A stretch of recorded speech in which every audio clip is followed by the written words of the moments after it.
So I dabble in restorations and minor customs, light customization of figures and toys, and I thought I would just do kind of quick overview of kind of the stuff that I work on, give you an idea. Let's check it out. First, we'll start with my current restoration project right now, which is an original 1983 G.I. Joe Sky Striker. On the left, you can see the HasLab Sky Striker, which is it's a pretty badass piece of kit. But I don't. They did a little bit as far as some of the detailing, which is a lot better than on the original. But the original is still pretty badass. You'll have to forgive me, my allergies are giving me a little bit of a run for my money. So, this is an original Sky Striker. I got it in a lot recently. I found it on the Facebook Marketplace. Now, it was basically just the shell, no canopy, no stabilization fins in the back, no missiles, nothing. No ejector seats. It was in a sorry shit state, we'll say that. Get in there. The missiles that I got for it or eBay. One of them has a chipped stabilizer fin. I want to get another missile just to replace that one. It was missing the forward middle landing gear, which I found on eBay. It wasn't too expensive. It was about, I think, $20. These two missiles came in one of those old school accessory packs. It was nothing but missiles. I know they're not the correct ones. They're supposed to be Sparrows, I think. Sidewinders go on the side, and the bigger bombs, which are those big black ones you see right there. It did have the engine blocks, which is cool. And so what I did, since I had the HasLab, this one came with a canopy, but it was not compatible with this. I bought a lot of those missiles, and it came with a canopy. Unfortunately, the clip that attaches it was snapped clean off. So I kept it on there for a few days, and it was just not doing it for me. This is actually a 3D printed. It's supposed to be clear, but it's not. It doesn't really matter for display purposes. The stabilization fins actually were the spare fins that came with the HasLab. The HasLab came with the gray ones and the swap them out for the black ones. And unfortunately, the shell, you could not accommodate those stabilization fins. So what I had to do is go in with my Dremel and take off some of the plastic. And actually, they fit extremely snugly. And I am not going to go ahead and pull them off because I don't want anything to snap. Because I'm more afraid of the plastic from the 83 breaking over the actual fins. They are made of a more rubbery, more malleable plastic, and they would definitely take some wear and tear, but I don't want to tear them up more than I have to. I did no changes to the fins in case I wanted to switch them out on the HasLab Sky Striker. I did my changes to the fuselage of the 83 Sky Striker, because when it comes right down to it, it was in a really sorry state of affairs. After the cleanup, you should have seen this thing. It was horrible. You know, somebody might want to just throw it away when they initially saw it. I wish I would have taken some pre-pictures of it, but pardon me, hot water and done, and it cleaned this motherfucker up nice. I'm very impressed with how well I was able to put this thing back together and make it look almost stock. I mean, it's beautiful. Really nice. Next up is a more straight-on restoration without really any... I think all the parts that I got for this sucker were all originals. And it was pretty expensive getting this thing restored. But the Night Raven is one of those vehicles that I really always wanted. And the reason for that is the Night Raven reminded me of a movie called Firefox, starring Clint Eastwood. As you can see here, this is a still scene from the hangar where they're sabotaging and getting ready for Clint Eastwood's character to come in and steal the Firefox 2. This is a still of the Firefox 1 prototype. And it's kind of hard to see this, but this is the left side. I'm not sure if what this is, if it's starboard or port side of the vehicle. This is Firefox 2, which is the most complete of the two prototypes in the film. Also, you can see that the color on this is kind of like a shiny black. It might be difficult to see with the screen and the glare. And Eastwood's character getting in the cockpit.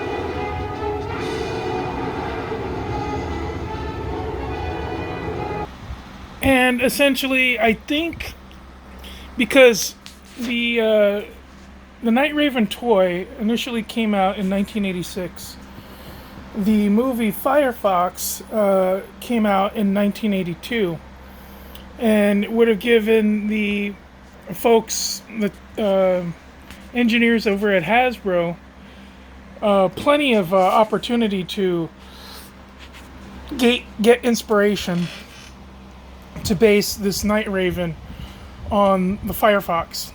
And this is the original Night Raven that came out in '86. All the parts are original, and like I said, this was pretty expensive for me to cobble together, but I think it was worth it. I've never owned one, and it was one of those planes that I really was fascinated with from the get-go, and I never owned one. So this is my stand-in for the Firefox 2. And then what I didn't know was that, well, I knew that Hasbro had the tendency of repackaging, repainting a lot of their vehicles and playsets, and they did the same thing with this. Instead of being called the Night Raven, I think it's called the Sky Raven. And it was decked out in all kinds of really nice chrome. Now, this came in the same lot that my Sky Striker came in. And it had seen better days, but it had quite a few more parts on it. It had the two back gear, and I had to get the front landing gear. I also had to get the wing stabilizers because those were not on there. Also, the entire assembly for the cockpit on the inside, the little elevator and the sled, none of that was with this thing. The chrome was great, but it was not in really any good condition. So I made an executive decision and decided to go ahead and just paint over the entire vehicle with this really nice Krylon metallic silver paint. And I think, unless it was the original chrome and the chrome was like super minty, if the chrome was minty, I wouldn't have touched it. But the chrome was really fucked up. It was scratchy. It was faded. It was just, in a bad way, and it needed some care. So that, and one of the things on this particular toy is that the intake vents and the engine blocks, they were this weird tan color, and that kind of threw me off a little. It just looked weird. So I went ahead and painted all of the highlight pieces, intake covers there, and there. I painted those matte black. And I got a Night Raven cover for the missile pod. And I repainted the entire fuselage because the bottom of the fuselage was actually black. And I decided I wanted the whole thing to look metallic silver. And I spray painted the whole thing. And I think it looks pretty fucking killer if you don't, if you don't mind me saying so.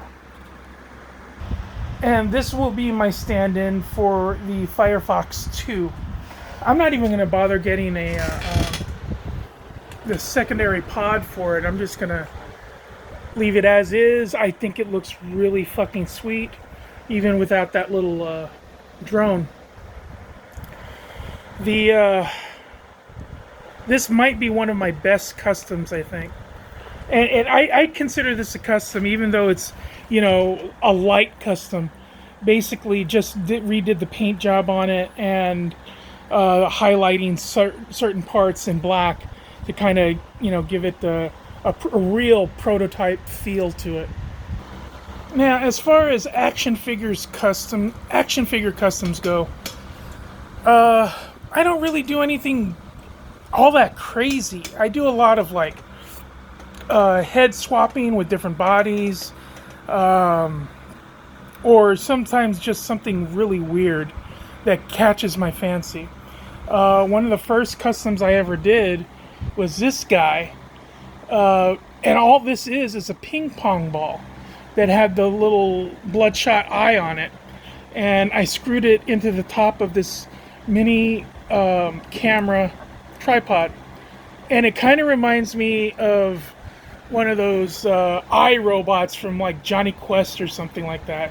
It's just kind of weird looking, and it's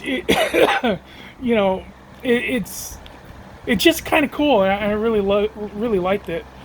Now this guy, I found I had gotten, I think it was a lot of just different toys, and it happened to have this random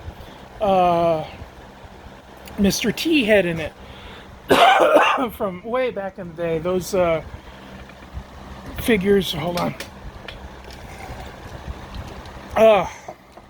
The 18 figures, they were, I think, 6-inch action figures, maybe from Galoob, if I'm not mistaken. But I didn't have the whole figure, and it was just a random Mr. T head in this lot, and I kept him in my my fodder bin for years. And then someone, I think about 2 years ago, actually gave me this mint on card Terminator toy. I think it's from Terminator Salvation. It's a T800. So this is my Mr. T800 action figure. I pity the fool who don't think I'll be back. Anyway, and last but not least, this is a Marauder Gunrunner's body. About 3 or 4 years ago, we got this 5-pack of 4-inch Deadpool figures, the Rainbow Coalition of Deadpool figures.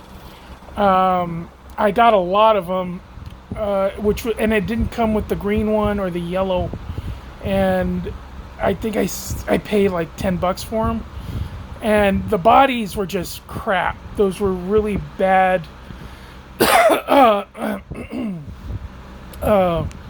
Marvel Legends, the 4-inch scale figures. The the bodies were just horrible. And so I went and bought these Marauder Gunrunner bodies. I pulled off all of the accessories, the belt, and the ammo belt and all that shit, and popped the heads off and swapped them, used some hot water to make sure I didn't break anything. And I made myself a custom Deadpool. A Deadpool I'm proud to fucking own. Those Marvel Legend ones are just horrible figures. I also made a couple of different variants using the Gunrunner bodies. And I have a couple more of these guys running around. I just, kind of want to give you an idea of what you can do with these. The heads made it worth getting that lot. So I guess the whole point of all this is to say, you don't have to be an artistic genius to figure out how to make a cool custom. Most of the customs I do are very minor. Usually requires a little bit of body swapping, head swapping with different action figures. Some lines will work, some won't, depending on size and scale differences. I usually only work with 3 3/4 stuff, so finding there is a ton of stuff out there to use. So I wouldn't have any problem, if there's something you want to try to put together or build and kit bash. There's a lot of things you could do, and not have like a ton of resources to do it with. I'm not that good as far as painting and things like that. I could make those Deadpool figures look a lot more screen accurate, I guess, but it would be definitely that skill set is not in my wheelhouse. And so I would just say, do what you can with what you got. Don't be afraid to experiment.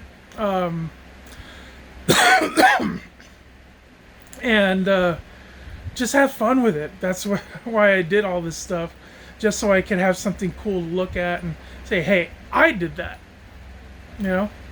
But I hope you enjoyed the video. Let me know in the comments. I'll check you kids out later. Take care.